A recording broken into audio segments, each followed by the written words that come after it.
네, 교우 여러분 안녕하십니까? 오늘도 말씀 앞에 무릎 꿇고 주님께 나온 여러분들을 환영합니다. 네, 어디 본론으로 빨리 본론으로 들어가겠습니다.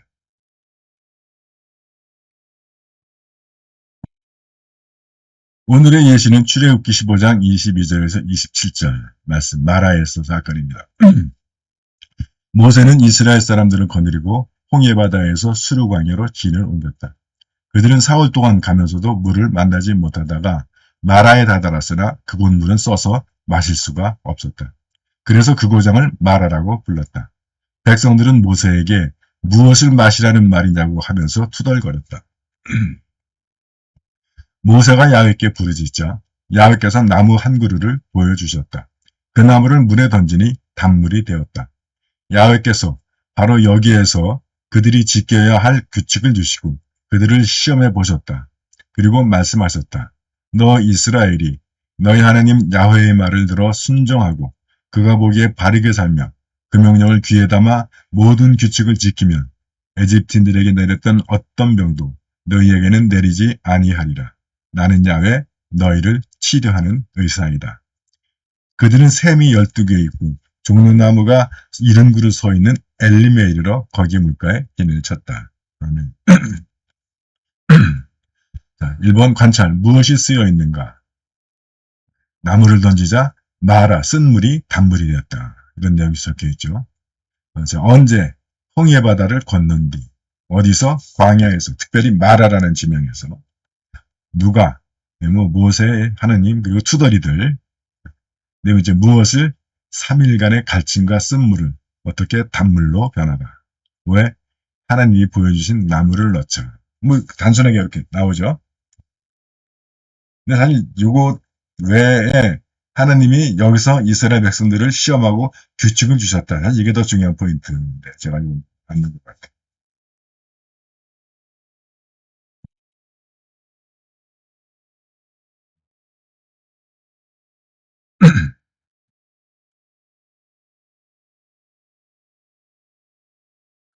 그러니까 이 쓴물 그리고 나무 이것도 이것을 위해서 주신 거예요. 그리고 이 물론 고난인데 갈증이 이 고난이 왜요? 너희들이 이걸 통과하면 너희들이 에집트인들이 겪었던 병을 하나도 너희들에게 오지 않을 거다. 그래서 나는 치료하는 하나님이시다라는 약속을 주시죠. 해서 그것은 무슨 의미인가? 찬란한 승리, 홍해바다를 건넌 뒤에도 역경은 있다. 네. 두 번째 마라, 사흘 만에 만난 쓴물. 물이 나타났는데 그 물이 사흘 동안 갈증에 허덕이다가 물이 나타나는데 그 물이 있으면 더 고통스럽죠. 예.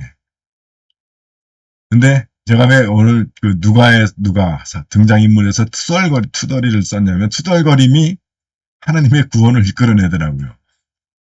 그러니까 원망과 불평을 하나도 하면 안 된다. 이런 성경에 이런 말은 없잖아요. 원망과 불평이 나쁘다라고 하지만 어떻게 사람이 힘들고 어려우면 원망과 불평이 안 나올 수 있겠습니까? 그러니까 그거 했다고 너무 걱정하시고 자책하지 마시라는 거예요. 그게 하나님의 구원을 이끌어내야 돼요. 뭐 이건 뭐 그 세상사도 그렇잖아요. need 필요가 성장과 발전을 이끈다고 하잖아요. 필요하다는 게 뭐예요? 만족하지 못하다는 거죠. 뭔가 더 부족하고 그래서 뭔가 좀 불만스럽고 해서 더 필요를 찾는 거잖아요. 예. 투덜이 똑같은 거죠. 그러니까 이 필요는 성장과 발전을 이끈다. 뭐 그렇게 이해하시면 좋을 것 같아요. 그래서 우리가 투덜거리는 것도 그러니까 원망과 불평 넘어가면 좀 문제가 있지만 꼭 그렇게 너무 괴로워하실 필요는 없다. 말씀드립니다.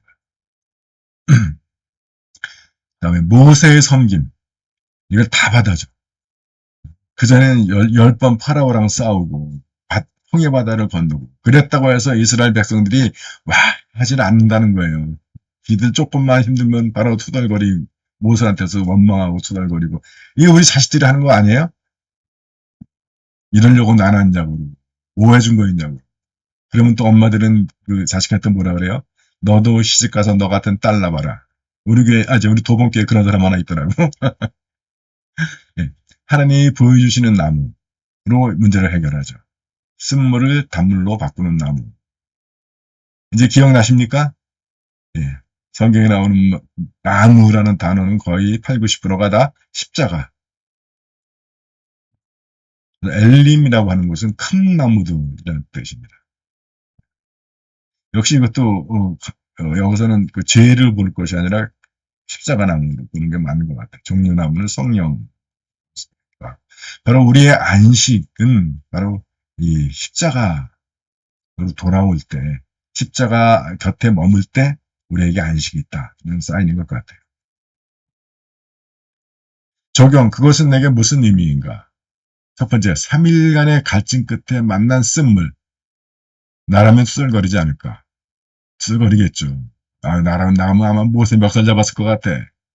그러니까 여기 지금 투덜거리는 이스라엘 백성들을 우리가 지금 우리는 뭐 편하게 수도꼭지에서 물 마시고 있으면서 이 자식들은 믿음이 없네 뭐 이럴 상황이 아니라는 거예요. 우리도 그 상황에 가면 그런 사람이라는 걸 인정하는 것이 중요합니다. 두 번째, 인생의 갈증 가운데 있는 사람들에게 나는 어떤 셈인가? 사실 이 마라는 그 이야기를 하고 있는 거예요. 그래서 마라에서 이스라엘 백성들을 시험하셨다고 그러고 규칙을 주셨다 그러잖아요. 그러니까 너네들이 마라 때문에 목이 말려? 그래서 거기에 십자가 들어가가지고 이제 단물이 돼서 뭐 갈증을 해소해? 그럼 너네들은 어떤 사람이냐 하는 거예요. 그래서 내 안에 주님의 십자가가 들어와. 그러면 뭐의 십자가? 사랑, 헌신, 양보, 희생, 섬김, 돌봄 이런 거란 말이에요. 그래서 내 심령이 다른 사람의 갈증을 죽일 단물이 되기를. 저는 이렇게 큐티를 했습니다.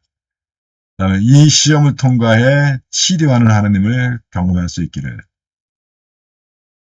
이제 제가 이제 신부생활 했던 걸 돌아보면서 나는 교우들의 투덜거림을 어떻게 받아들였나. 여기에 대해서 저는 할 말이 없습니다. 그래도 후반부에 가서는 좀 이제 이 요령이 생기고 뭐 경력이 쌓이니까 좀 그래도 여유 있게 했는데 초창기에는 정말 파라오 못지 않았었어요. 죄송합니다. 혹시 그때 그것 때문에 상처받고 했던 분들이 계시다면 주님과 교우들 앞에서 지금 참회하고 회개합니다. 우리의 교회들이 세상 사람들이 안식과 평화를 얻는 엘린 같은 공간이 되기를. 스페이스에 맞춰서 보면 고백해야 할 때, 뭐 투덜거리는 것도 들어갈 수 있겠죠. 네, 붙잡아야 할 약속. 나는 야외 너희를 치료하는 의사이다. 제가 몸이 많이 아프니까 요 말씀이 옵니다. 피해야 할 행동. 조금 힘들다고 투덜거립니다. 조금 힘든 건 아니죠. 네. 사흘 동안 갈증에 시달렸으면 정말 쓰러지기 직전이죠. 네. 정말 많이 힘든 겁니다. 정말 그러면 투덜거리지 않을 사람 없을 거예요. 네. 그러니까 모세도 그냥 받아준 것 같고, 순종해야 할 명령. 너희 하느님 야훼의 말을 들어 순종하고 그가 보기에 바르게 살며 그 명령을 귀에 담아 모든 규칙을 지켜라. 예, 이게 순종해야 할 명령인 것 같습니다. 본받아야 할 모범. 백성들의 불평을 하나님께 중보하는 모세. 예, 제가 못했기 때문에 지금 뽑은 것 같아. 그다음에 ABCD에 맞춰서 타이틀, 제목, 시험을 통과하는 법. 예, 그것은 하나님이 주신 말씀을 순종하고 하는 그 말씀은 베스트 센텐스, 감명 깊은 구절. 그 나무를 물에 던지니 단물이 되었다. 예. 저도 좀 예수님을 내 안에 모심으로 인해서 제 인격이나 제 심령이 다른 사람들의 갈증을 죽이고 허기를 채우는 그런 단물이 되었으면 좋겠다라는 마음으로 뽑아봤습니다. 그다음에 챌린지, 도전되는 말씀. 그 백성들은 모세에게 무엇을 마시라는 말이냐고 하면서 투덜거렸다. 예. 나라면 저렇게 4월 동안 갈증에 시달렸을 때 앞에 물이 나왔는데 야 이제 됐군 하고 확 마시는데 써서 마실 수가 없어. 그때 투덜거리지 않을 수 있을까? 좀 되게 많이 투덜거렸던 것 같아. 도전됩니다. 그다음에 중요한 구절. 야훼께서 바로 여기에서 그들이 지켜야 할 규칙을 주시고 그들을 시험해 보셨다. 이게 마라라는 거죠. 그래서 마라의 시험을 통과할 때 나는 너희를 치료하는 야훼다라고 하는 약속, 그러니까 축복이 주어지는 거죠. 다시 말씀드리지만, 그래서 고난, 역경, 장애, 난관은 시험인데, 그건 단지 우리를 떨어뜨리기 위한 시험이 아니라 너네들이 그걸 통과하면 내가 너에게를 이렇게 약속과 축복을 주겠다. 이게 사실 하나님이 준비하고 계신 거예요. 근데 이 시험을 통과를 못하면 주님에게 주시고 싶어도 주실 수가 없는 거죠. 왜냐하면 통과하지 않았는데 그걸 주면 그건 축복이 아니라 재앙이 될 수 있어요. 왜냐하면 제대로 그걸 사용할 줄 모르니까 막 낭비하다가 더 큰 일을 벌일 수가 있기 때문에 그렇습니다. 자, 오늘의 과제는 누가복음 5장 1절에서 11절에서 뽑아봤습니다. 이건 잠깐 설명하고 들어가야 되는데,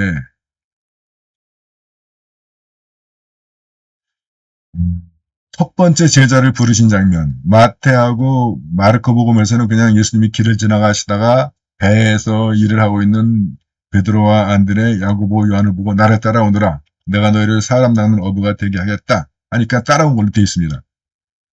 근데 그거 읽으면서 여러분들은 그런 생각 안 드셨어요? 저는 그거 읽을 때마다 야, 물론 예수님이니까 가능하긴 한데 지나가다가 야, 나 따라와 했다고 따라갈 수 있을까? 했는데 누가복음하고 요한복음을 읽다 보면 이게 한 번에 일어난 사건이 아니라는 거예요.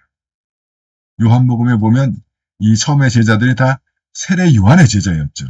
세례 요한이 예수님을 소개하면서 보라, 세 달째를 지고 가라 하나님이 아우리 나에 저에 계신다 하면서 그날 제자 2명이 따라갔죠, 예수님을.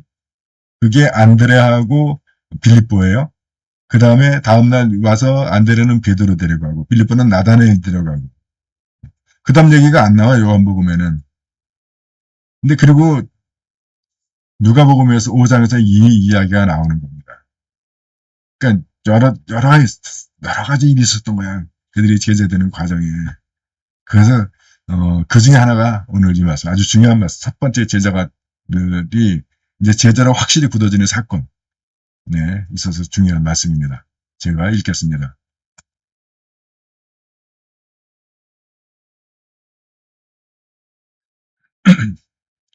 하루는 많은 사람들이 겟네사렛 호숫가에 서 계시는 예수를 에워싸고 하느님의 말씀을 듣고 있었다. 그때 예수께서는 호숫가에 대어둔 배 2척을 보셨다.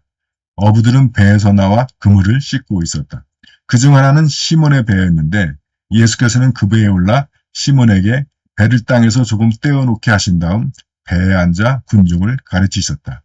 예수께서는 말씀을 마치시고 시몬에게 깊은 데로 가서 그물을 쳐 고기를 잡아라 하셨다. 시몬은 선생님, 저희가 밤새도록 애썼지만 한 마리도 못 잡았습니다.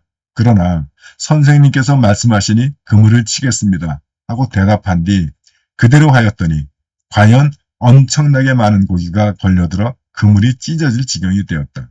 그들은 다른 배에 있는 동료들에게 손짓하여 와서 도와달라고 하였다. 동료들이 와서 같이 고기를 끌어올려 배가 가라앉을 정도로 2배에 가득히 채웠다. 이것을 본 시몬 베드로는 예수의 발 앞에 엎드려 주님, 저는 죄인입니다. 저에게서 떠나주십시오 하고 말하였다. 베드로는 너무나 많은 고기가 잡힌 것을 보고 겁을 지어 먹었던 것이다. 그의 동료들과 제베데오의 2 아들 야고보와 요한도 똑같이 놀랐는데 그들은 다 시몬의 동업자였다. 그러나 예수께서는 시몬에게 두려워하지 말라. 너는 이제부터 사람들을 낚을 것이다 하고 말씀하시자 그들은 배를 끌어다 호숫가에 대어놓은 다음 모든 것을 버리고 예수를 따라갔다. 아멘.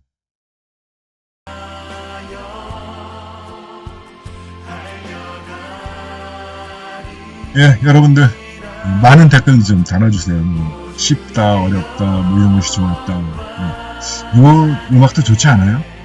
주 말씀 향하여 달려가리라. 이것도 아주 심사숙고해서 뽑은 건데 아무도 칭찬해주는 사람이 없어. 예, 여러분들 오늘 하루도 수고 많으셨습니다.